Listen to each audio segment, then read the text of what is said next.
at the door cause they need more inspiration for their life, they souls, and they song. Told them, sorry, Mr. West is gone. I just want to make dope stuff that people are like, wow, life is more awesome because this happened. I'm a champion, so return tragedy to try and make music that's fires with my soul through the fire. You're gonna be one of the greats, trust me, the next great. Grammy goes to the college dropout. La, la, la, wait till I give my money right. What more can I say? George Bush doesn't care about black people. I'm really happy for you. I'm gonna let you finish. About when I put this hat on, it made me feel like Superman. You made a Superman. That's my favorite superhero.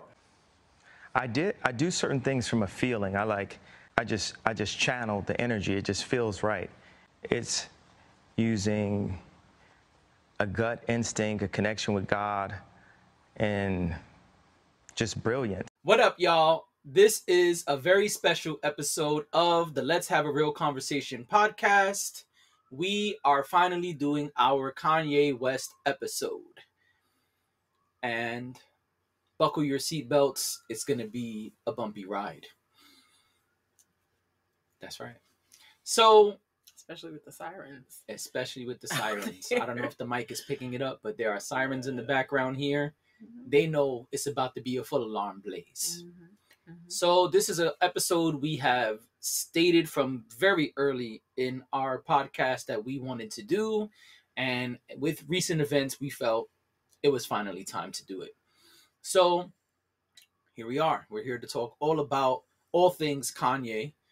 And before we start, thank you for being here. Thank you for, listening. Thank you for watching. I know people are on different platforms. So whether you're on Apple Podcast, Amazon, Spotify, or watching this on YouTube, we just want to thank you real quick for being here. And we hope that you enjoy this special siren. No, I'm just kidding. This special episode. And if you do like this episode and would like us to do more artist-centered podcasts, episodes, let us know in the comments. Please because there are plenty of artists we could probably do an entire pod on. A lot. So let's jump right into it. Kanye West. What is your first memory of Kanye West? Through the Wire. Hearing it, thinking it was Shaka Khan, be like, what are they doing to Shaka Khan? What's going on? Oh, someone's rapping? Oh, what is this? I gotta do it. This is kind of hot. I gotta do it. I drink a Boost for breakfast and Ensure for dessert. Yes, Through the Wire. I remember my sister talking about Through the Wire. She was older. She's 5 years older than me, so she was... So you're 65, she's 70. Yes. For those who are watching for the first time, I don't want to get in trouble. Dashing D has said plenty of times that her spirit is 65. 65. So I'm a 65-year-old black woman. That's where the joke came from. Yeah. So go ahead, your sister. My 70-year-old sister. Oh my God. She's gonna fuck us up. She really is. Yeah. I remember her talking about this guy, Kanye West, and this album. And, I think around that time, she must have been in high school. No. Or maybe a little bit older. What year was Through the Wire? 04. 04? She was college dropout was 04. Okay, so we're talking 03. Right. Okay, so you're right. She was out of high school. But I remember her buying the CD. I remember her buying the album. Remember your sister talking about it? I remember her talking about how he had been in this accident and he wrote this song and Through the Wire, and so the lyrics are, being able to recite those lyrics it's like it was cool. It was like, oh my gosh, this person who is supposed to be in pain and agony and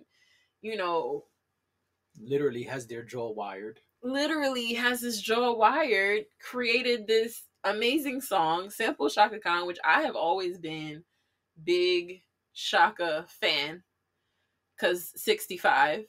Right.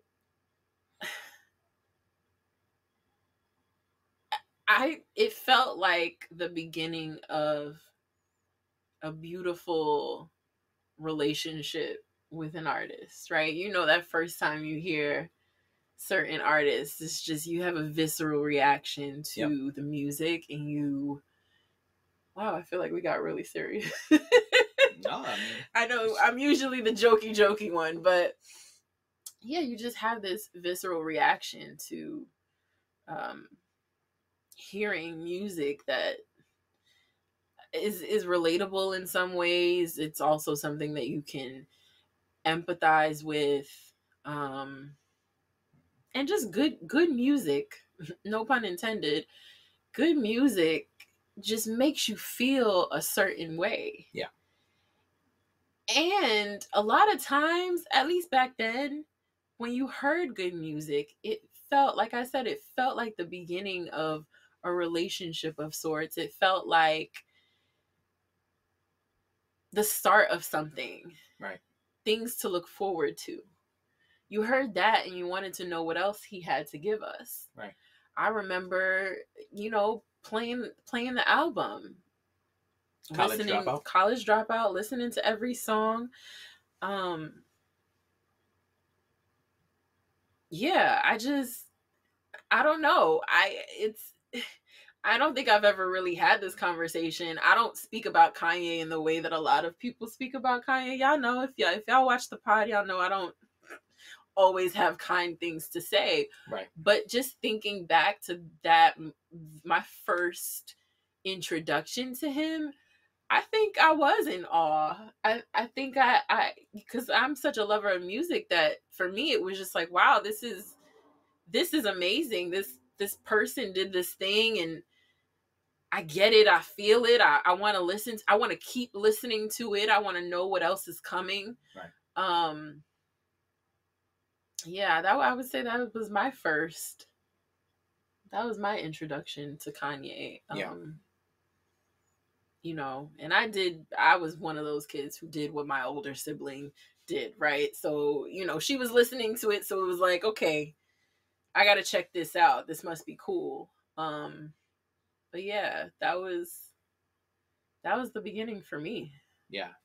I first heard it, and then I was listening to tons of everything Rockefeller at the time I consumed. And I remember going back and not realizing I'd heard him before. And I was like, oh, is this the guy Dame introduces on Champions? And it was. Mm-hmm. So there was a collaboration project that was put out by Rockefeller. It was like Dame Dash presents something. I can't remember the something right now. Mm-hmm. And there was a song on it called Champions. Mm-hmm. And it sampled We Are the Champions by Queen. And it was a Kanye production. Didn't know that at the time. Mm-hmm. And I'm like, wow, this is hot. And a bunch of people from Rockefeller were rapping on it. And then Dame stops the beat and he's like introducing the latest edition of Rockefeller, the dope-ass producer, Kanye West. But I didn't remember that when I heard Through the Wire. And then like going back, I'm like, oh, this is the same guy. And so Kanye raps on Champions. And I was like, oh, wow, this guy's good. Yeah. And, College Dropout came out and it was a classic. I mean, we didn't know that at the time, but it was like, man, this is just really good music. Mm-hmm. This is great hip hop. It's different.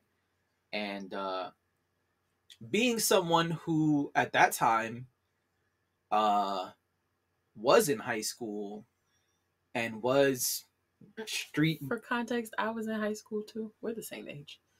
Real age. Real age, right? Not our souls. For new, yeah, right. But for the new folks, right, we are actually the same age. Right. So being that I was in high school, it was interesting because I identified kind of street, kind of not. So some of the things he was saying, but they were blasphemous to the street people. They were interesting to me simultaneously because it was like, oh yeah, I could see why they don't want you wearing certain stuff in hip hop, or like, oh, he's saying people made fun of him for not wearing certain things. Like, oh, I get it. But it was weird. It was weird seeing someone come into hip hop with like a tiny backpack and pink and polos and all of these things, which are now far more accepted, and one can argue that it is accepted because of him. Yeah. But at that time, hip hop visually was synonymous with what we wore in the streets. You know, it was baggy clothes and jerseys and different things that you saw in your hood. That's what was visually on the screen when you were watching music videos, which were still a big deal at that time.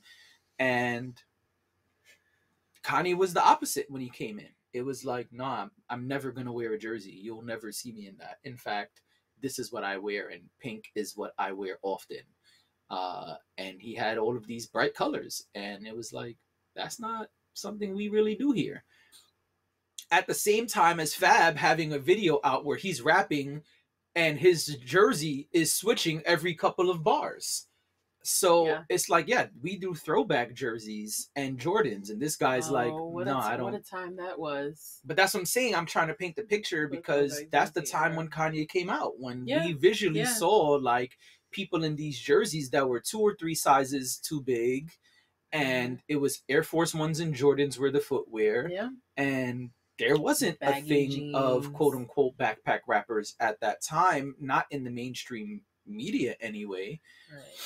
And a lot of today's culture of skinny jeans and very fashion forward presentations visually, that wasn't the case in 2003, 2004. So that was even interesting when we finally saw him rap and saw him in like, you know, sweaters and polos and these pinks and these blues and these bright colors, and it's like, well, who is this guy? What is he doing? So it was really interesting to me. I kind of understood the duality of it and understood where he was coming from on certain levels, even though some I didn't. I wasn't in college. I didn't have an interest in going to college. When I finally did do some college, I didn't really see the things that he was saying or had said he experienced. And I'll be honest, at first, as a teenager, I didn't understand what the fuck was going on with the bear. The bear was a big part of his marketing. He created like a mascot, and it became synonymous with Kanye West for many years. And I remember at first I was like, what's up with this bear thing? Like, rappers didn't have mascots or images that were tied to them specifically. It was almost like the bear was his logo at one point. It was something that became synonymous with him, which is why you see in later years, it was like on the cover, you know, and he became really good at blending things visually, telling us about different lifestyles, different things that we may not have gone through. And man, the music was just so good and powerful. Both beats, so sonically, as they say, and then lyrically. And it was interesting because we also saw him with these other icons, whether that was underground or not. I mean, we saw him with Mos Def, we saw him with Talib Kweli, and a lot of these things came out in the doc for those who learned about Kanye in later years. Yeah. If you stumbled into Kanye in 2013, 2014, 2015, you may not know any of the shit we're talking about. A lot of that was in the doc, but it was like, who's this guy with Mos Def and Talib Kweli, but also rapping with Freeway and like on tour with Jay-Z, and he was just such an interesting piece of the Rockefeller family to me. And I had no idea about his production credits until his album came out, and he's saying like most nominated, hip hop accommodated, should have been signed twice. Like all of these things he's saying, it's like, wait, what? Most nominated for what? This is your first album. Oh, this guy had records on Blueprint? Like, probably the thing I listened to the most when the album first came out is the last song where he raps for like a verse and then tells you his whole backstory. And I'm like, wait, this guy made beats for Beanie Siegel? Wait, this guy produced most of Blueprint? Wait, what? Can't Be Life? Whoa, hold on, what? And it was like, wait, okay, maybe I love this guy now. Like, I didn't know this was the shit that I've been listening to these songs for years. These things are in heavy rotation in my CD player. He was intriguing. Yeah, absolutely. He was intriguing. He was in some ways mesmerizing. We were living in a time at that time where social media wasn't a thing. Or it was MySpace. MySpace was a thing, but in terms of the multi-hyphenate persona, right? Yeah, we weren't living with phones in our hands at that time. We didn't have phones in our hands, but I'm even pointing to something deeper about we kind of looked at a lot of things very singularly until social media really became a thing. Now you can go on social media and you can see someone you went to high school with who has like 5 different types of jobs, and you're a good example of, like, you have your body butter that you do, you have your podcast stuff that you do, like a lot of different things. We were not used to seeing that in a lot of people. Yeah. There were only very specific people that you'd see, and it would be very specific types of things too, like actress, singer, dancer, maybe, and that would be the triple threat, right? Yes. You didn't, and producers tried to make that conversion, but a lot of times it didn't translate, and so producers typically stayed producers, rappers typically stayed rappers. There was a very segmented thing happening. Right. I think Kanye comes onto the scene, and I think us as people watching it happen and watching it unfold, we're fascinated by the fact, to your point, where you start discovering, because again, things were different. It wasn't that easy to point out producers back then. But when you start finding out that he's accomplished so much before we even really meet him, that in itself, Kanye was ushering in. I know y'all are surprised to hear me say all these nice things about Kanye. And stay tuned, because it's gonna stop.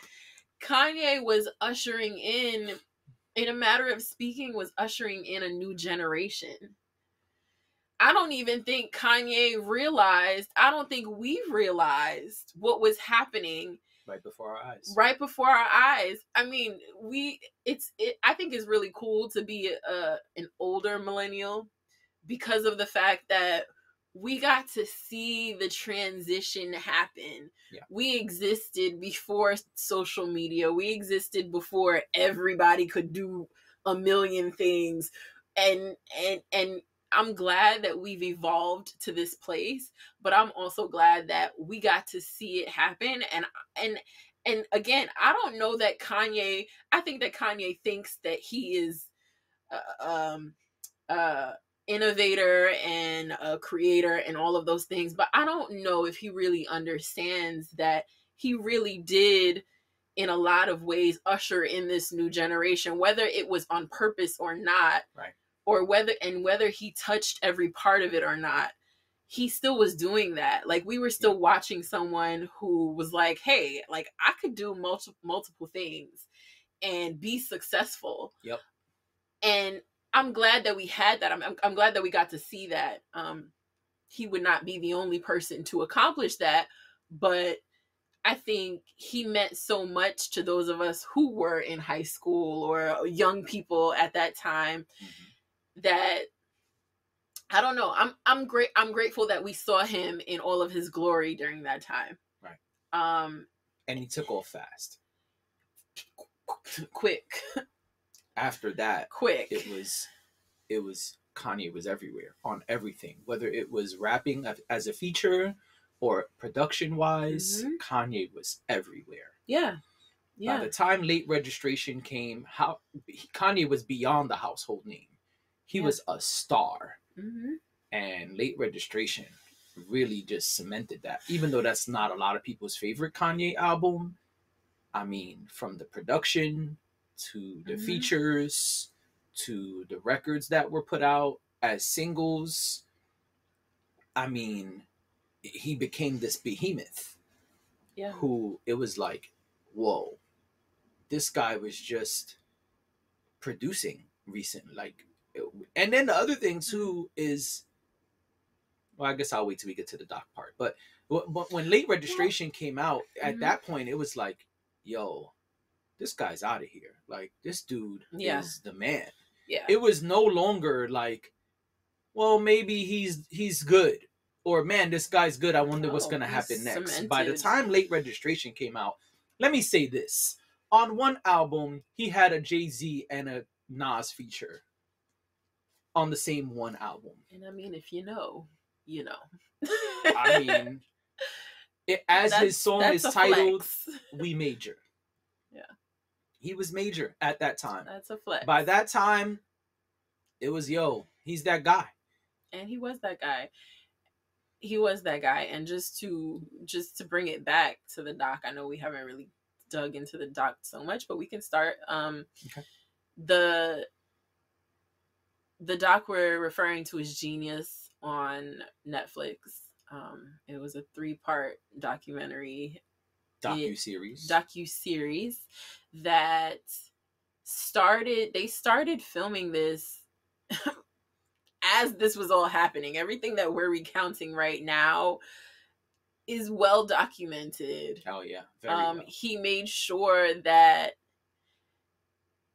everything that he was doing, even before it really hit, it was being documented. Right. You're seeing him go into a label office and try to get label heads to listen to his music. Yep. And they were laughing at him. The receptionist was laughing at him. Right. Like, oh, you back again? It is wild to think before you see it. You don't expect that.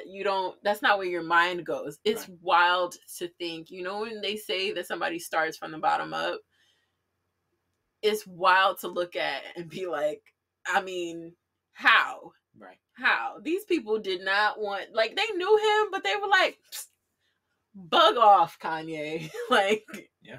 Not like how I am now. But all right. But it's amazing to me.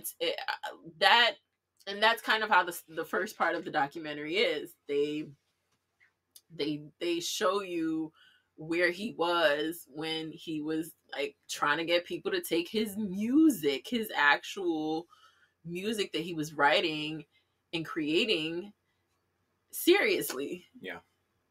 And dudes was just like, okay, but when you gonna get me those beats? They weren't trying to hear it. Right. Until you couldn't unhear it. Right. Watching him figure out, and I know this is a little later in the doc, but watching him think about how he's gonna do the Through the Wire video, that ideation phase that we got to watch play out. Really cool. Very cool. And we know, like, we're creators. When you think about something, you know how you want to do something, and then you actually see it happen. Something very gratifying about that. Yeah. Yeah, it I mean, the doc went way back. Yeah. The doc went way back. It starts when he's like 14 at some industry party. Yeah.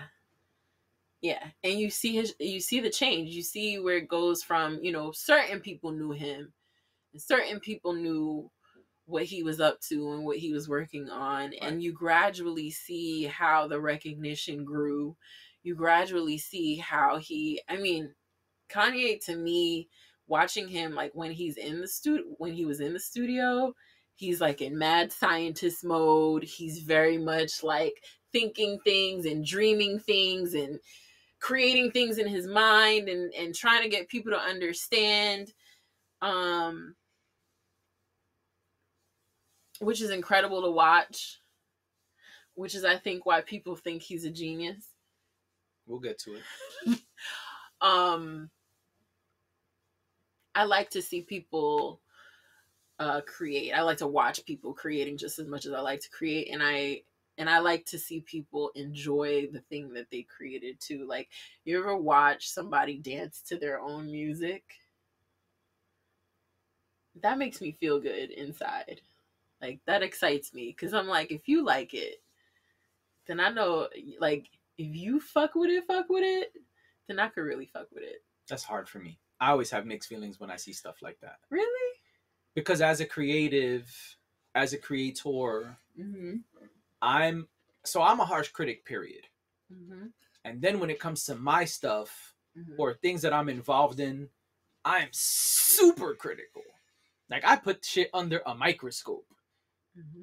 And so it's hard for me to listen to and enjoy the things that I create, because it's hard for me to turn off the part of my brain that is looking for where I can improve or where there was a mistake, regardless of who it was from. Like, if the engineer working on the song put the hook slightly off, it's hard for me to ignore that. Or if I was slightly off beat, or I dragged something a little more than I should have, or I pronounced the S's too strong. Like, there's so many different pieces to, and that's just music, obviously. But even in visuals, if you help create a music video, or you're just putting out a promo clip, like, every time I'm looking at things, I'm looking at it with analyzer brain on. I'm looking to, okay, how can this be better? Yeah. What should have been? Okay, what needs to happen next time? So it is interesting, but there's also a piece of me that's like, I don't know. Like, I'm not going to say let me be clear. I don't put things out if I don't think they're good enough to be out, especially in my later years, in early stages of my music and creativity. If I did it, I put it out. I just was like, hey, I made it and I think it's cool. I'm putting it out. But I think you kind of learn to self-critique and decide what meets your standards as you continue to do things. But even though something may have met your standards, it doesn't mean that you enjoy it as much as others can. And I think that's why a lot of times we hear artists, even recently, Joey Badass was on Joe Budden podcast. He did an excellent interview up there. And he was saying how one of his biggest records ever, one of the ones that put him in the spotlight in a lot of ways, he hates it. And I think you see that a lot in music, in not only hip hop, where people will say, yeah, that number one song, like the one that I am demanded to do every performance. You do. I actually fucking hate that song.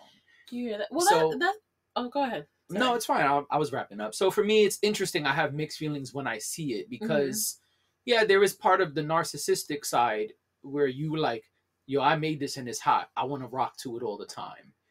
But I also, personally, it's challenging for me to do that with the things I create. So when I see others doing it, I'm always kind of like torn. Not to say that they shouldn't. Like, there's what's this guy's name? The Indian comedian? Aziz Ansari. Huh?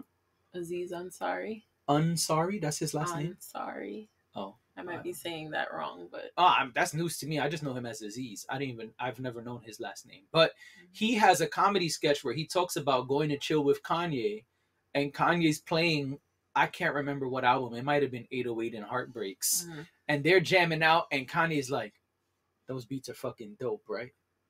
I made those beats. Okay, see, that's narcissism. But that's what I think of shit like that. Like, when Aziz says, like, it was an awesome experience chilling with Kanye. I never thought I'd be famous enough to even be invited to chill with Kanye. But that's some wild shit for a nigga to play his own shit and be like, yo, that's dope because I made it. I made this dope shit. Say it's dope. And I understand Kanye is a very specific type of person, but I feel like Aziz. Like, when I'm with someone, I know a lot of artists, a lot of hip hop artists, and a lot of times that's kind of how it comes off. Like, cats will rush to play you something because they're excited, but they're not excited that they're created it. They're excited that it's dope, and they should be. But that's kind of becomes that Aziz moment. Like, yo, you know how bold you have to be to tell someone, yo, this shit dope, and I made it. Tell me it's dope. And really, tell me it's dope is not even for validation. They already think it's dope. To them, it's already been validated. Right. Well, that's not really what I'm saying. I mean, that is a good point, and that is narcissistic as hell, of course. I agree with that. I'm not necessarily saying that. A good example of this is so something that I want to get the person's name correct. Something that BT did do for the Hip Hop Awards was that guy that became popular during lockdown, where he was like DJ Nice. No, DJ not Nice. Not D Nice. But it is a DJ thing that I'm talking about. And they did this thing where they had I guess this was content around the Hip Hop Awards last week, and they had rappers come on, and he was playing their music, and they were rapping along with their music. Busta killed it, which I actually will post on our Instagram, and TikTok, but Method Man did it. Okay. And Method Man looked excited when he was rapping along with the music. And that's more of what I'm talking about. Like that excitement, that, your music energizes you, like you're pumped when you perform the music.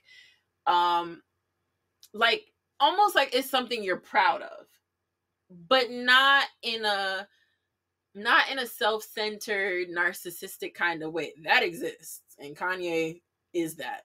But yeah. I'm just talking about, like, you've seen, I'm sure, like performers who like really get into their music, really get, I think that a lot of people do disconnect from the product they create. But there's certain times where you'll see it, like you'll see it on a person's face when they really, like, he was dancing along and he was having such a good time with it. Again, Busta killed it, and Busta sounded just like the record still, and he's great at that. Yeah, he did. Put your hands where my eyes can see. And it was great. But I looked at Method Man, and I laughed to myself because I was like, he's really enjoying this. Like he's having fun with this. And Gotcha. Sometimes we take ourselves so seriously, especially being someone that people revere and people look up to, and it kind of, I think it kind of humanizes them. Yeah. Humanizes artists. When you see stuff like that. The Kanye stuff, oh, look, I created this shit and it's dope. That is hella narcissistic, and kind of one of those things about Kanye that you either love or you hate. I say it all the time. I don't mind a man who talks his shit. I think that it's okay to big yourself up a little bit. I think it's okay to be confident, and maybe have a small healthy level of arrogance, something that kind of like your swagger, like when you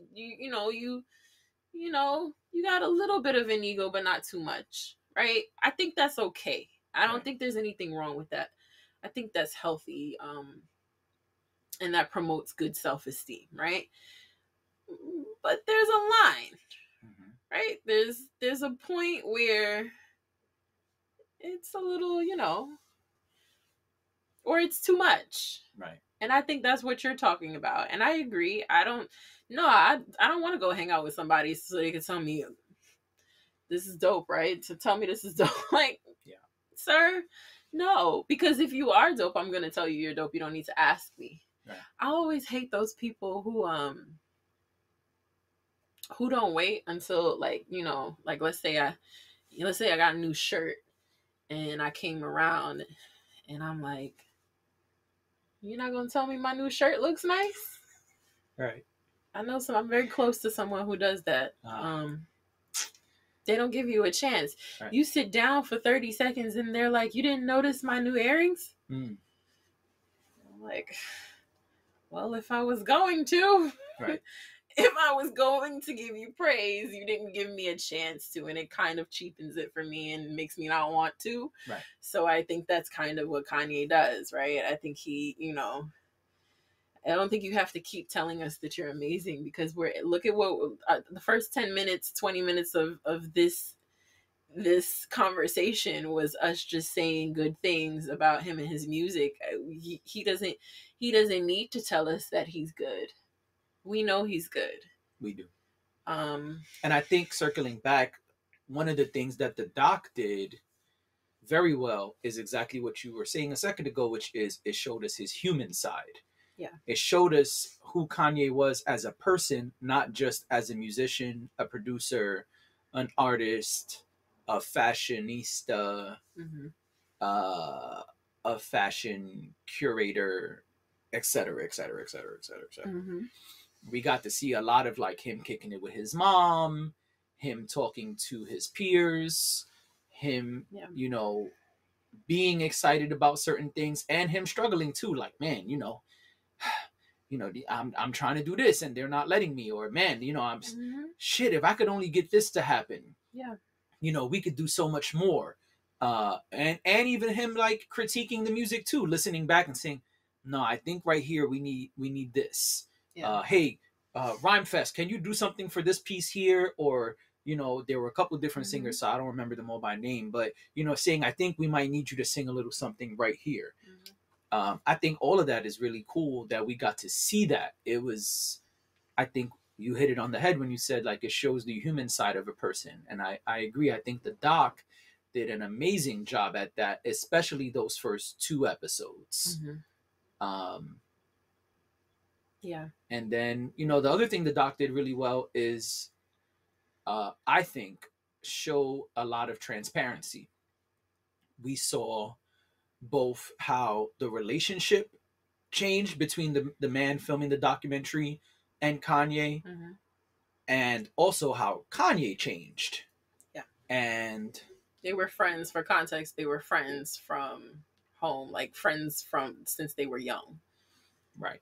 Yeah, they were friends from Chicago, and we see how once Kanye took off, how for a minute they didn't speak at all. So he says distanced himself. He distanced himself. Yeah, and which I think is understandable. I think if you become this international megastar, it might be a little harder to keep seeing the guys from the block, so to speak. Yeah. But I thought that it was right, and I thought it was very transparent in the way even that he did it, because the person who did the documentary, and I'll put his name on the screen because I can't remember at the moment, but I can't either. I think it was Cootie is his name. Cootie, yeah. If I remember correctly. If not, I apologize. Again, I'll put it on the screen. But he did I think he did a great job of being transparent and being like, well, y'all probably already noticed, but Kanye took off. And after that, it was hard to reach him. Sometimes it wasn't even the right number that I had. And I just didn't see him for a while. So I started focusing on myself and my life and my daughter. And I thought that was really dope, because he could have done it a very different way. He could have done it like, yo, fuck him. He forgot about me. He could have done it in a very distasteful way, and he didn't. You can keep it real and be nice. Yeah. You can keep it real and be humble. You can keep it real and not shit on people. And I think Cootie did a great job of doing that. Cootie Simmons is his name. And he benefited a lot from being around Kanye in the beginning, because he went on to produce videos for a lot of people we know. Yep. He's had a good career off of that start. So I think that there part of that is a certain level of gratitude and respect that he has for Kanye for helping to put him on. Yeah. So it was Cootie Simmons and Chike Oza. They were the 2 that were involved in the doc. I did not remember that there was a second guy, because so much of it was Cootie. Yeah, because I think Cootie was the one who was like there for the whole thing. He's been there since the beginning. Yeah, I'm sorry. No, real go quick. for it. I also thought it was really cool that through the doc we got to see how much footage they actually used in the early days. Like the whole Through the Wire video was doc footage. Originally, because this doc started in 2003. Literally, they're walking around shooting with Kanye in 2003, and it's interesting that at that time they used some of the footage for what later became the Through the Wire video and some other videos, but we didn't know that at the time. Had so no idea that's it was really cool in 2022 to see. Oh, that's where this footage came from. Like I remember when we watched it, and I was like, "Oh, this isn't Through the Wire. Oh, that's in Through the Wire. Yeah. Oh, this isn't this. Oh, this isn't that." And you were looking at me like, "It is? I don't remember." And then later when they showed the video, I was like, "Told ya." Yes. Yeah, and I'm not saying this because of the I told you moment. I just think that was super cool. I think it is cool. That now we could see like, oh, that's where all this stuff came from? I think it is super cool. Interesting. I like that. I like that he did that. I know it's so much, again, the 65-year-old here. It's so much easier to document now, right? Like everybody has it on their phones or wherever. But and I think this speaks to his talent. Cootie or Kanye? Kanye. Oh. To have the foresight to document everything you were doing from the beginning. Yeah. I mean, Kanye is someone who, narcissist or not, always knew, without a doubt, that there would be more.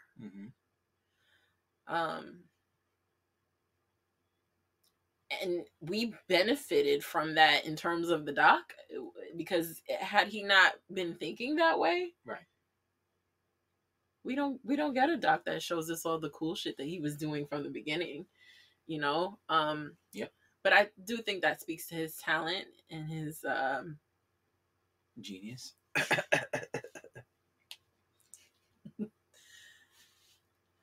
I do think that speaks to his talent. Go ahead. And his creativity. And his you get my specs because I know where we're going next. And his strong sense. Do geniuses like lose pieces of their genius over time? Does it depreciate? Does genius-dom depreciate over time, or geniusicity? Does it depreciate over time? Not geniusicity. Geniusicity. All right. Does anyone know? Chris, does it depreciate over time? Yo, Chris don't ever be awake when we're doing this podcast. He don't ever be awake. He's busy editing other footage. Well, I hope that there's dinner when we're done. All right. I'm just saying. What is a genius? Before we can answer, is Kanye a genius? Something we debate about a lot. And if you've seen our pod before, you know that we feel differently about this and have discussed it before. So I like to go to dictionary definitions. Let's start there. So it says here, genius, definition number 1. Exceptional intellectual or creative power or other natural ability. Definition 2. A person who is exceptionally intelligent or creative, either generally or in some particular respect.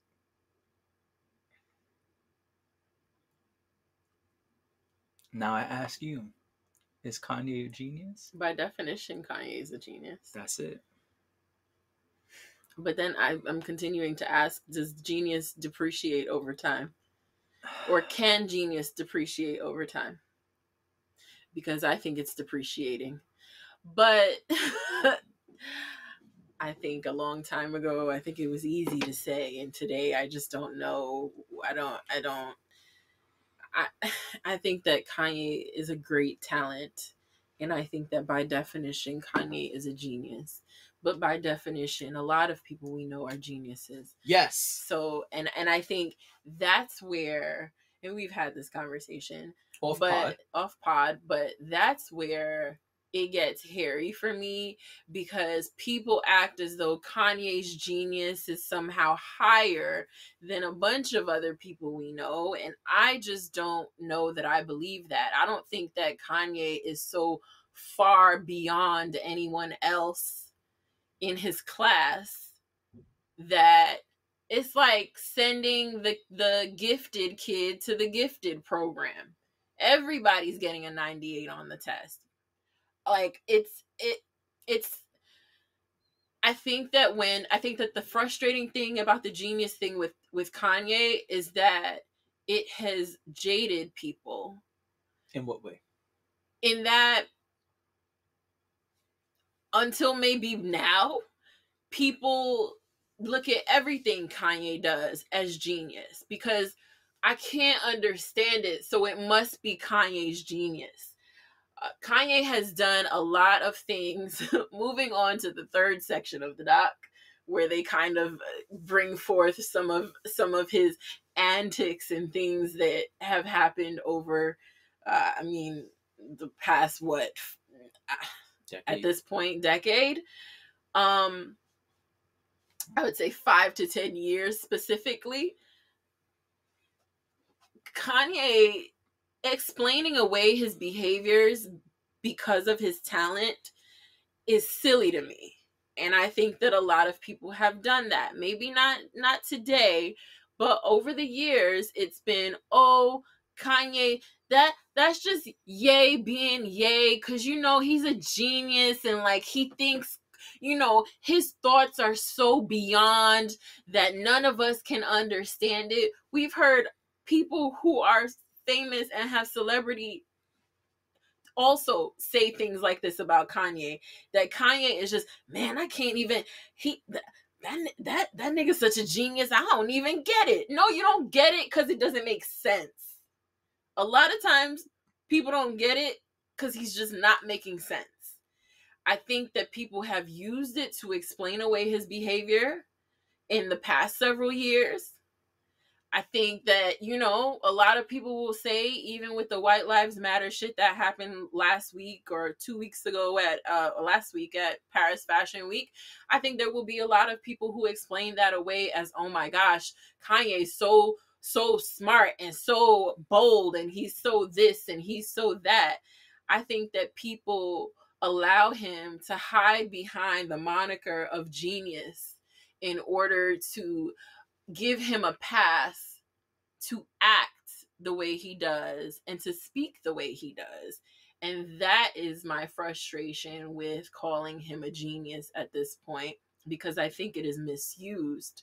I think that there was a time where when we called Kanye a genius as a collective, it made sense.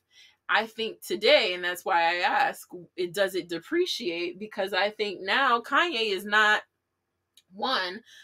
I don't have a particular desire to listen to Kanye's music anymore. I have not heard, and none of the music that I've heard over the past several years has made me want to run to an album. That might just be a personal preference. I'm not saying that they haven't been good. Me personally haven't been into it. But it doesn't matter what it is, people will drop what they're doing to, and not everyone, but people will drop what they're doing to forget about his indiscretions and jump on the music because he's such an incredible genius, or try to somehow justify some of the shit that he says and he does because, oh, he's being shocking and he's being in your face and he's being bold. What did he do the other day? Put clothes in garbage bags to give to, was it homeless people? Oh, I didn't even know about that. And then they said that there were people who said, oh my gosh, putting the clothes in garbage bags was genius. To me, it's ridiculous. So yes, to answer the question at hand, yes, Kanye is a genius in that Kanye is elite in what he has done in terms of music. Kanye is a creative when it comes to fashion, although I don't think that Kanye has done anything particularly incredible to be called, in the fashion world, to be called a genius there. Okay. I think that Kanye has a good eye, but I think that the clothes that he's actually created is sweats. I don't think that he did anything particularly incredible in terms of the fashion world. I guess his sneakers, because they don't look like Nikes, are great. I think the music makes him genius. I don't think any of the other stuff does, to be honest. I think it's a two-sided coin. Mm-hmm. I think when you go to this definition and talk about exceptional natural talent or intelligence, I think, yes, he's a genius. I think that goes without questioning. But that should not be an excuse for the other side of the coin, which is the antics, which we can talk about the antics in a moment. So, yes, he's a genius. He's a genius for the way he markets. He's a genius for the way he can call upon attention, because he knows how to get attention, whether it is snatching the mic from Taylor Swift or creating dumbass t-shirts or wearing red hats. He knows how to garner attention at a level like no one else. And I think that too speaks to his genius. But I don't think the antics should be an excuse. So yes, I think Kanye is a genius.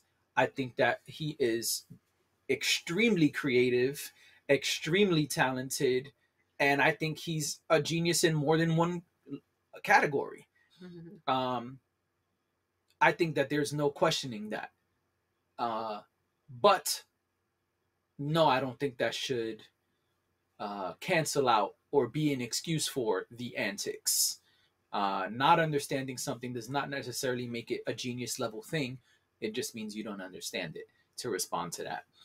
I guess we can get into antics. Or do you got more on the doc?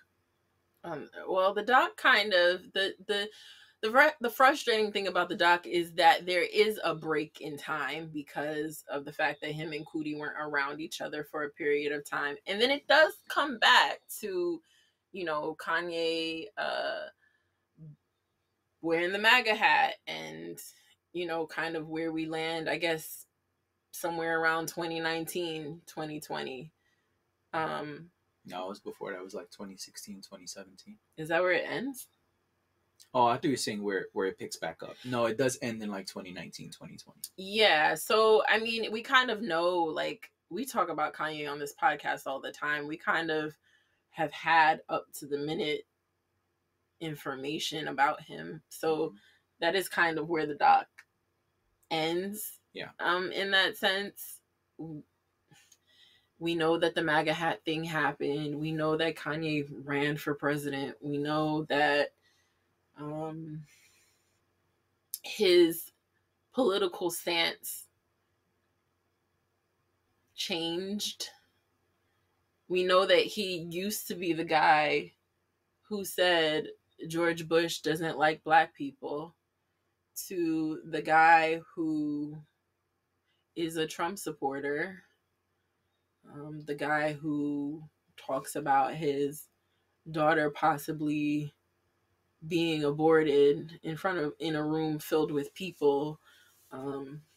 He's the guy wearing the White Lives Matter shirt. Creating and wearing the White Lives Matter shirt and standing next to Candace Owens in it. He's a different man than the one we were romanticizing about almost an hour ago. Right. I guess that's where my frustration comes from. I know that it's very clear that I am frustrated with him.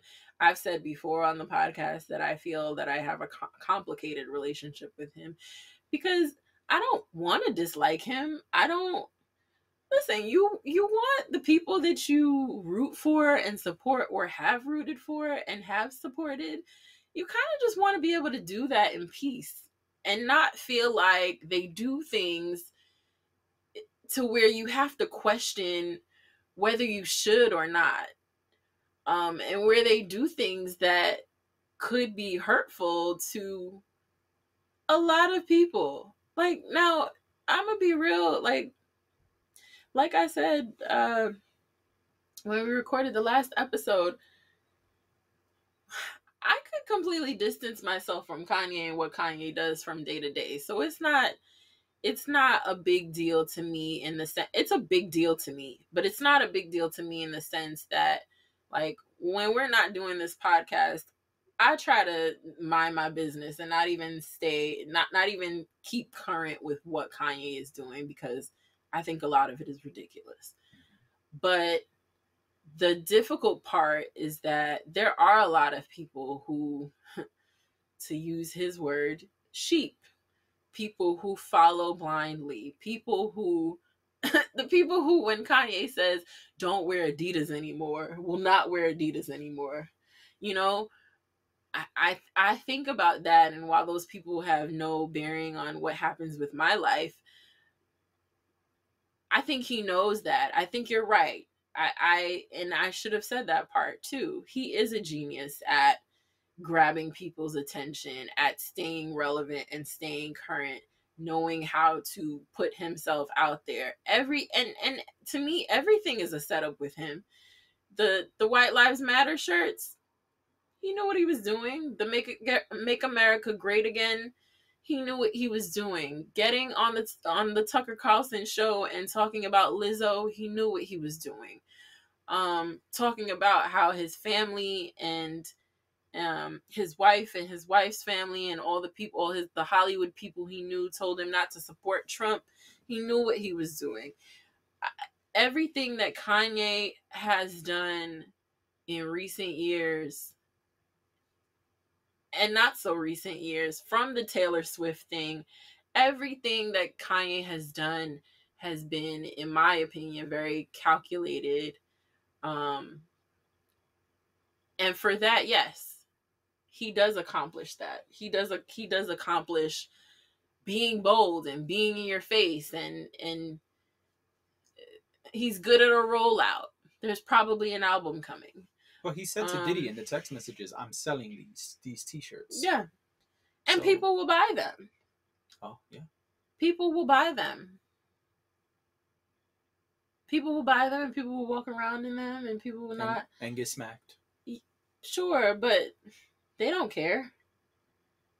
They don't care because they know that's a possibility. Yeah. In 2022, they know that's a possibility. So it's so complicated for me, because all the stuff with his ex-wife and all of the public things, all of the leaked texts that we've talked about here and not talked about. There's been episodes where we've been like, I don't want to do that today. Yeah. It's a lot. And it makes me want nothing to do with it. Yeah. Or him. And I think he is, I don't think he'll ever be obsolete. I don't think he'll ever be obscure. I don't think people will ever stop supporting him. But I think that people are fed up with him. I think that people are getting tired of the foolishness. They won't ever get so tired that they won't pay attention to him. But I think that people are starting to be like, oh, this again? Mm-hmm. I hate that we're here. Yeah. I hate that it got to this point. Right. But it did. Yes.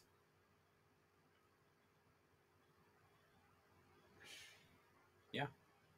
I think that the antics are intentional. I agree. I think that at this point, a lot of us are or have questioned our fandom of Kanye, mm-hmm. mostly because of the antics. You know, when it was that the music began to drop in quality or shift, then it was like, all right, these things happen when you're an artist for X amount of time. Everyone does experimental stuff. Everyone has things that their core fan base doesn't like, and that's fine. But I think as the antics increased, a lot of us began to question, can I still support this person? Should I still support this person? To today where some of us are, to quote his song, gone. I think I agree. I hate that we're here. I think it's a shame that we have to discuss these things constantly, continue to be grossed out by the things that he's done, and explain how distasteful they truly are to us. I think that the antics are quite on purpose. I think that the antics are his way to continue to garnish attention, to continue to stay relevant, to continue to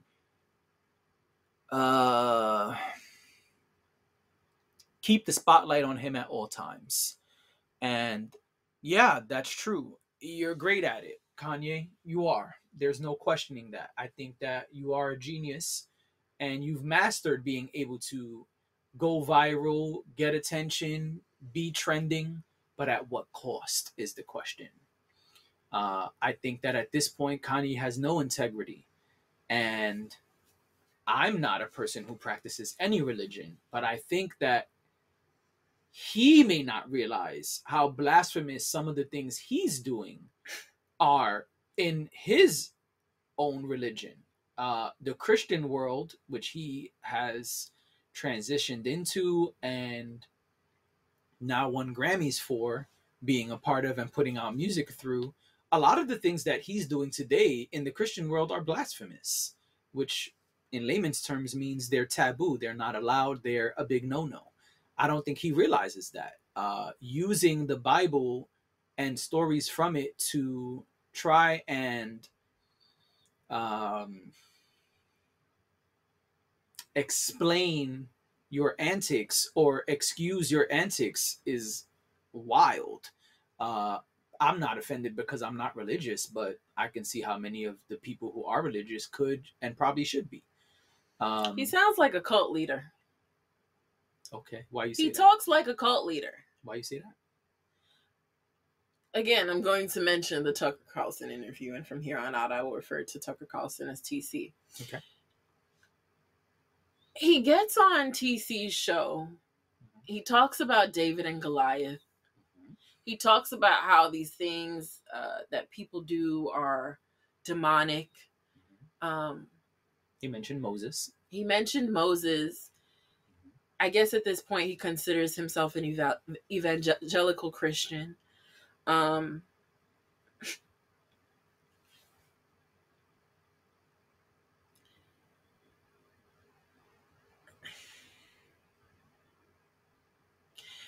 When he's using religion, the Bible, Christianity, however you want to say it, when he's using those things to explain why it's okay for him to create a White Lives Matter t-shirt and parade it around, and in a sense gaslight us by telling us, oh, well, it's your own issue, that you don't understand what's going on. That's what he said. And what I'm trying to say, in a matter of speaking, I'm paraphrasing, I'm not quoting him.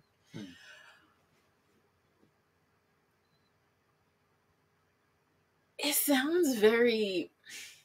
okay, I watch a lot of cult docs. I'm aware. I watch a lot of cult docs. And a lot of the conversation is, oh, we're just trying to live a better life. You know, we're just, this is a different way of life. And I'm, this is for the betterment of all people. And they do these heinous things. I'm talking about cults, not specifically Kanye at the moment. These cult leaders do these heinous things and then say that they did it in the name of religion. Okay. To me, listening to that interview, while it was short, listening to that and him call other people demonic, and and him spewing his pro-life ideologies, and just all of it reeked of cult leader or someone who joined a cult. Pick one. I don't know. I say leader because he tends to lead the pack, right?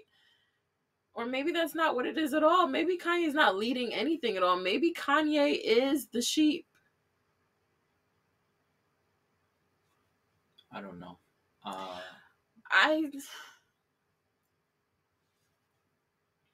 think he's trying to excuse his own bullshit. I think that he knows he's pissing people off. Some he cares about, some he does not. And I think that his number one goal today is attention. With attention, I can do other things. Yeah. With the spotlight on me, I get more opportunities. And I think that he's trying to excuse those things because he knows, for example, some of the people he has deals with already are now questioning those deals. Like Adidas came forward and said, yeah, our deal with Kanye is under examination right now. We're trying to figure out where we stand. Mm-hmm. I think he knows that, and I think that he knows that the public is confused as a whole, and that the things that he's doing are outlandish. And while he's doing them for very specific reasons, I think he knows that they're not always well received. Yeah. So I'm going to try to excuse some of my bullshit. I'm going to play what he said. I have a clip saved. Yeah. Go for it. It's using a gut instinct, a connection with God, and just brilliance. Like as if you ask, like Tanya Harding, how she did the triple flip or the triple. That's it. Yeah, and she was in so much practice that when it was time for her to skate in a competitive format, it just happened. Like it happened outside of practice. It happened in the real format, and that's what's happening. Is God is like preparing us for the real battles. And we are in a battle with the media. Like the majority of the media has a godless agenda, and the jokes in that work and this whole like, oh yeah, he's crazy and all these things. They don't. That's where it ends. That's where it ends. I was really I recorded that mainly for the part where he said it was brilliance about himself. Yeah. That's where it comes. That's where this comes from. That's where the White Lives Matter, the idea for the White Lives Matter. Oh, that was his response? Sure. Yeah, it was. I wish I had recorded earlier on in it, but we can find the clip too and include it. But yeah, it came from brilliance. That's what makes me think you're nuts. It came from how? Like what? Like other than we're talking about it, which is a big part of it. I'm not reducing that in any way. But other than that, where was what? First of all, it's a shirt that says White Lives Matter on the back. Like, you could literally make a shirt that says anything. Right. Which is why I say, like, his fashion prowess that, people revere him for is, I think he has a good eye. I think that if I said, hey, Kanye, I'm going here tomorrow, can you pick out an outfit for me? I think he'd do a great job picking out an outfit for me. I don't want to say that he wouldn't. But I think when it comes to him making his own clothes, it's lazy.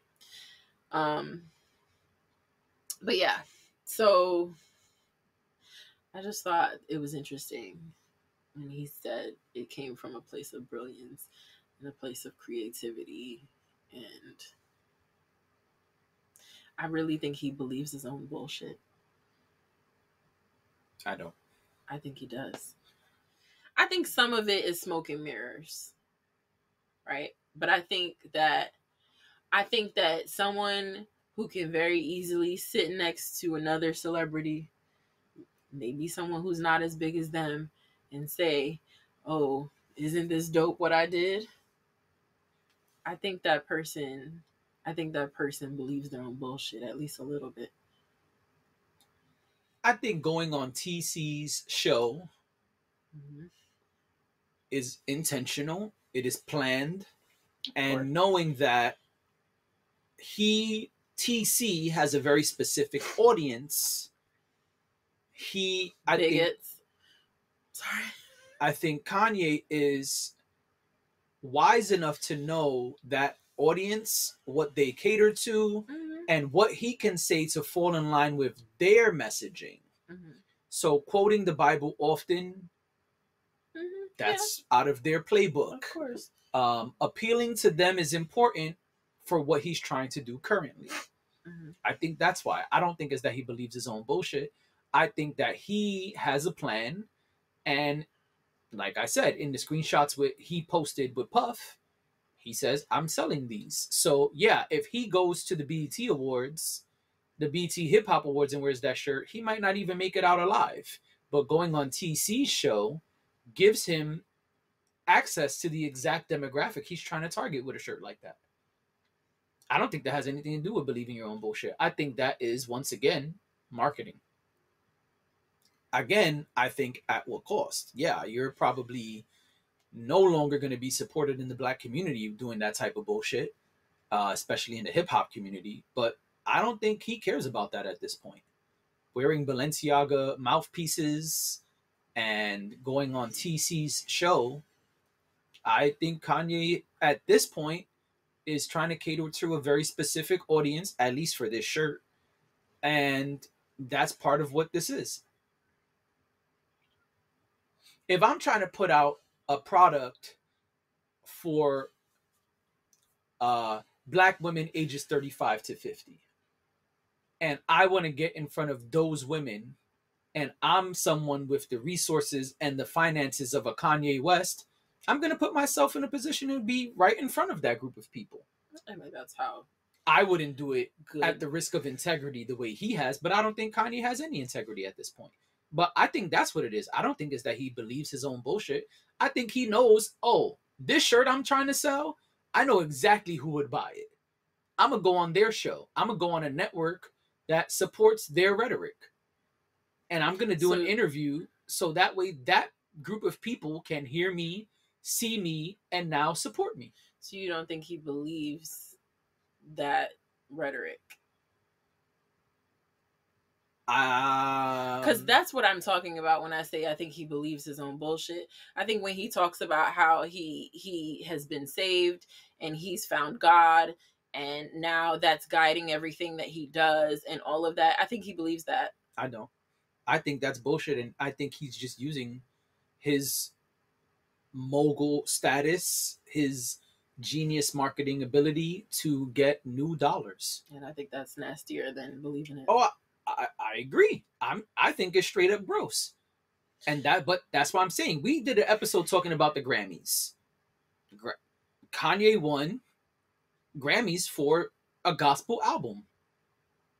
But then what about... To me, it started a long time ago when he started doing Sunday service as just a pop-up, as just a thing. Then it became what? The Sunday service tour. Right. Then it became more than one. Then it was merch. Then it became more than one quote-unquote gospel album. It led to money, touring, merch sales, album sales, Grammy wins, and now we're just at the next level of it. To me, it's all part of the plan. A plan I don't approve of, a plan I don't want shit to do with. But to me, that's what's clear. He said when he did the red hat thing that he was a proud Republican. So do you believe he's actually a Republican? I don't think he gives a fuck about anything. I don't think he cares about where his political stance is. I don't think he cares about any of that shit. I think he only cares about being successful in his mind. not what you think is success, not what I think is success, not what the viewers of this podcast think is success. I think he only cares about what's a win to him. Yo, you think Kanye is not excited he won a Grammy for a gospel album? That is a huge flex that many artists could not duplicate. And I think next Grammy Awards we'll see that. I think people have changed genres for specific reasons to garner certain levels of respect, and I think some of them will be sad when we get our 2023 Grammys award-winning award ceremony. But I think all of this is just that. I think it's just attention, credentials, accolades, sales, acceptance, validation. I think that's what all of this is about. If I can get, listen, let's just put it all together. Let's do some math, right? Sunday service. Now I'm opening up to a Christian market and leaving hip hop behind, right? Now I'm selling merch from that, right? Now I've got gospel albums with production from Dr. Dre. So it's like I got one hand on hip hop, but I'm reaching for mad other shit. Well, now it seems that he's slowly letting go of hip hop. You can't curse if you're on a new Kanye album. You can't rap about certain topics if you're not on a Kanye album. You have to insinuate, but not straight up say it. I could never be on a Kanye album. No, you couldn't. And so put it together, right? We got that. We got running for president, allegedly. We got going from Republican to independent just so he could be on the bill. We got him ranting about abortion and why it's wrong. All of this is building towards where we are today. Who's gonna... Okay, wearing the MAGA hat. Later putting out gospel albums. Saying you're a Republican and then speaking about why abortion is wrong. And then wearing and creating a t-shirt that says blank lives matter. It's all to appeal to the same group of people.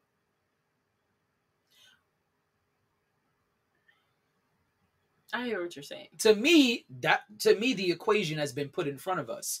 We're now seeing, and maybe he's not finished, but I think now we're getting to the end of that story. And maybe it's the beginning of something bigger. Sorry to cut you off.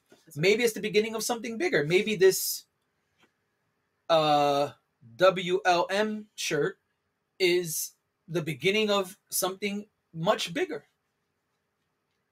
But I think these steps prior, I think these things over the last few years, last 2-3 years, have been building towards it. I think he's been slowly picking flowers to create a bouquet. That was poetic. I try. I think I believe a little bit of that. Mm-hmm. I think I believe some of that. But I also believe that... Come on. If that's completely true, if there is nothing that he actually agrees with or buys into, then that kind of makes him soulless to me.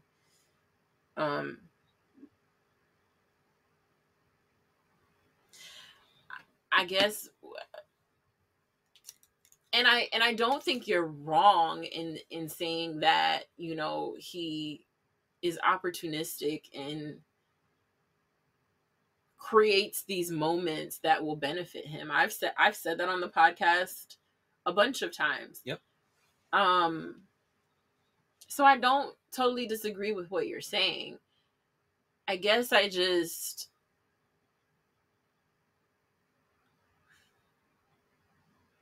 part of it is hard for me to believe that all of it is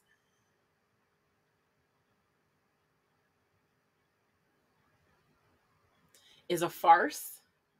Okay. Because I don't know. Like, I do believe that a lot of it is a farce. I do believe that I think the MAGA hat was low-hanging fruit. Oh, a lot of it is low hanging. I never thought that the MAGA hat, and that's why I didn't think we would be here today. When the MAGA hat happened, I thought, oh, Kanye's being Kanye.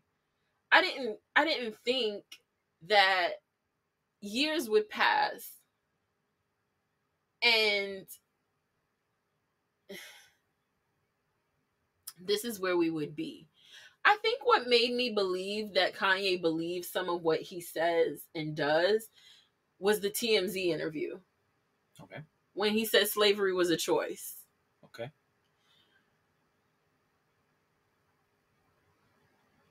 For anybody who's seen that interview, and maybe today, maybe if I look at it with fresh eyes, maybe I'll feel differently. I haven't looked at it in a long time. To me, he seemed like he really thought what he was saying, and maybe he's just that good of an actor, right? He seemed like he thought the things that he said, they seemed like thoughts out loud. They didn't seem like, that interview in particular didn't seem like an affront.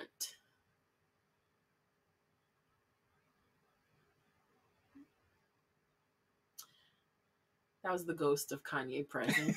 I'm about to say, was that God? Was that God telling us not to talk too much about Kanye? Kanye would have said it was God. Kanye would have said it was God, and it is our demonic conversation. Right. Which is about to make your light bulb go out. Yep. That is just fire and brimstone, okay? That's fine. The TMZ interview didn't seem... To me, the TMZ interview was Kanye showing his hand a little bit.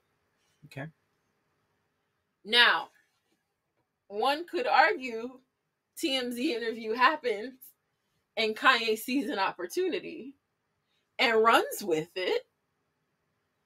But I don't think that every single solitary moment, I think there are times where Kanye slips a little bit and happenstance kicks in. I think that we can safely say that maybe even 90% of the time he knows exactly what he's doing. But I think that there is a small percentage where these happenstance moments occur and they benefit his agenda. They don't necessarily make him look like a better person, but they benefit his agenda. And I think he feeds off of those moments, and I think he uses those moments to build up bigger things. So that's the way I would look at it. I would say that it's a combination of the two. And I agree with you in the sense that it's probably far more calculated than it isn't. But I think that Kanye is so into the attention of it all that I think that even when moments happen that maybe he didn't anticipate, he quickly capitalizes on it and turns it into something that he is pulling the strings on. Right. Which is genius. Sure. It's smart as fuck. I'm not saying it's not smart. I think there's no integrity, but and I'm not saying, listen, you don't have to have integrity to be intelligent. Agreed. You know, some of the best criminals are intelligent. Right. That's how they pull off the things that they pull off because, white collar crime. Just think about that. Or think about somebody who successfully robs a bank no, we don't like what they did and it's wrong and it's this and it's that, but you had to plan it out. You had to be strategic. You had to figure out how to do it and get it done successfully. Right. So, of course, you don't have to be an upstanding citizen. You don't have to be the most likable person in the room or anything like that to be considered intelligent or do something that is incredibly strategic and smart. But I don't know. All of it makes me feel weird. It bothers me. And I wish that it wasn't, I wish that it wasn't like this. I wish that this wasn't the way, like, my question is, and no one can answer this, but, is it that you're soulless? Or is it that one day, or even every day, you are alone to yourself with your own thoughts and you're empty and lonely? Mm-hmm. Because in order to do this, Mm-hmm. you have to kind of stand on an island by yourself. Mm-hmm. I don't know. Kanye exhausts me. That's what I do know. He exhausts me. He frustrates me. He exhausts me.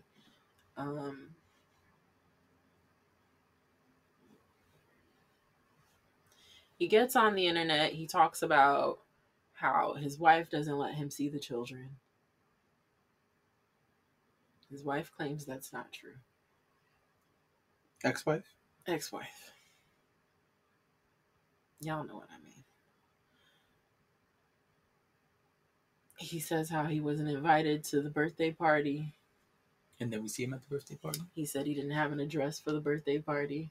Maybe 10 minutes go by and we see him at the birthday party. Yeah. I mean, it's like, honestly, I would be okay with Kanye when Kanye goes into his mode where he's not around much and he's doing whatever he's doing, whether it's he's creating or whatever it is, spending time with his children, whatever it is. I'd be fine if Kanye just did that from here on out. If he just kept quiet. If he wants to make music and clothes and whatever else he would like to do, that's fine. I don't have a problem with that. You want to release music? You want to release another gospel album? You want to release, I don't know, some Latin trap? You want to release not Latin trap, some country music? You want to whatever it is, you know, go music. Do what you want to do. It's frustrating for me, you know? I honestly feel like we got from Kanye what we were supposed to get. A long time ago? A long time ago. Yeah, I thought that was coming. I don't need anything else from him. As an onlooker, as a fan, as a whatever you want to call me, I don't need any. I think I've gotten everything from Kanye that I needed. Thank you for your service, and goodbye. I don't need anything else from him. If Kanye never dropped another verse, I would not care. If Kanye never produced another record, I would not care. If he never made another hoodie, I would not care. And it's unfortunate that's where I'm at, but that's where I'm at. I didn't want to cut you off, and I wanted to go make sure my memory was accurate. Possibly my favorite bank robber story ever. I didn't know that's what we were. I'm going like 5 minutes back. Okay. Yeah. No, that's fine. I actually, I'm getting bored of talking about Kanye, so please share with the class. I'm excited. In 2015. Why do you know this? Because I know funny stuff. All right. I'll tell you off pod why I know. And then I'll also share with you something that you might want to watch. All right. My favorite bank robber story ever from real life. No, I knew it was when you said it. I figured it was real life. In 2015, a man robbed the bank in a full custom-made Darth Vader costume. But wait, there's more. Not only did he rob a bank in a full Darth Vader costume, but the getaway car was what? a bicycle. Trace those cleats. That's smart. Fucking genius. And he got away with it. I believe so. I was trying to find if he got away with it or if he ever got caught. That's what I could not find. But man, that is genius. And you were saying, yeah, a bank robber for getting away with it, strategy. And I instantly was like, oh yeah, the Darth Vader guy. Yeah. I mean, you ever watch one of the... Fam. Okay, I love... On a bicycle? I love documentaries, obviously. On a bicycle? On a bicycle. But you ever watch like one of those smartest criminals docs and things like that? Yes. Like, listen, you gotta have a certain IQ to pull off certain things. People don't think about that because, I mean, and there's, and I also love the flip side of it on the news when they make fun of criminals who fuck up royally because those people just weren't that smart. Yeah. But yeah, you got to be a certain level of smart to be able to pull off certain things. Right. So, and now a word from our sponsors. Cherry Amour lip balm. I was just trying to keep it moist. Pause. Keeping it moist with Cherry Amour lip balm. You're funny. Let me see the label. No, this one's old. Let me make. Don't even look good on I just want to make sure. Oh, I can't see. I can't even see what the label says. What flavor is this? Tell the people what flavor it is. Yo, you're funny. Tell the people what flavor it is. We only have one flavor. One flavor of lip balm. But what is it? It was my daughter's idea. It smells delicious. Ooh. Chocolate covered strawberry. Ooh, chocolate covered strawberries. Kiss your favorite person with that. All right. Moving right along. Put the logo on the screen, okay? So that our ad, put the logo on the screen. If I don't see the logo on the screen when I watch this back. You gotta talk to Chris. Chris? That's Chris' department. That's why he's such a value member of this podcast and will remain so. I'm not gonna bring y'all into the family business. Now another Kanye song. Right. So to respond to the last thing you said, as I know I went way back with the Darth Vader robber situation. Mm-hmm.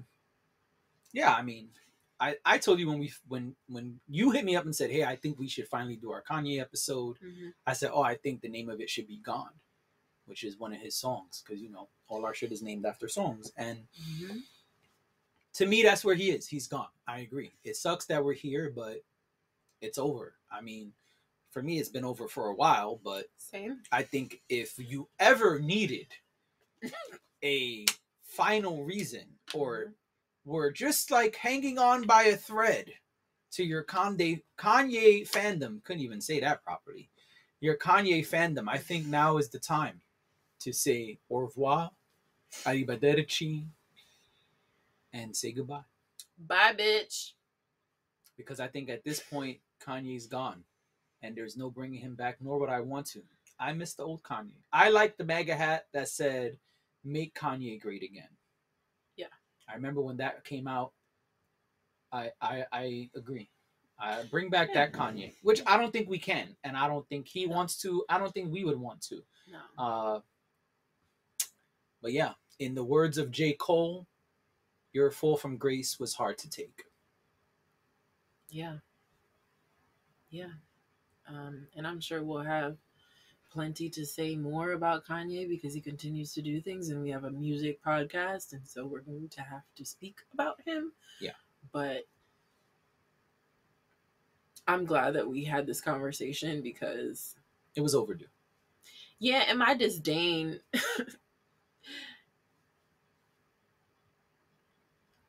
I'm glad that I got to show that it wasn't always, and it isn't just all disdain for him. I truly don't hate him. I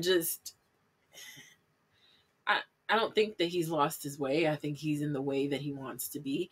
Yeah. But I just think that it sucks for us. And it's like he said, like the only person he makes music for is God. And I think I'm gonna have to do this episode, but I get frustrated when when artists who are major mainstream artists stop showing people my clothes. When they are major mainstream artists, when they say things like they did not make music for us, who the fuck did you make the music? Like, at some point in your career, you made music for us or are making music for us, because then you could just make music in the house. You could just make music in the house. You could just share the music with your friends or your family, send it to your cousin, play it for your kids. Like, at some point, there is a transactional thing happening with a major artist like a Kanye West or like a Beyonce or a Drake or a Kendrick, or like, at some point it is transactional. Maybe it didn't start that way, and maybe it doesn't end that way. But at some point, it's transactional. I get really frustrated when artists say that, because it's like, well, then why are you here? Because you're benefiting from us consuming what you're creating. And as much as maybe being a creator never meant for you that you were creating for us, at some point you did. At some point you would have had to, in order to continue making albums and continue making money and continue being popular and famous. No, I don't think it's all for us, and I don't think it all should be. I don't think that's what creating is.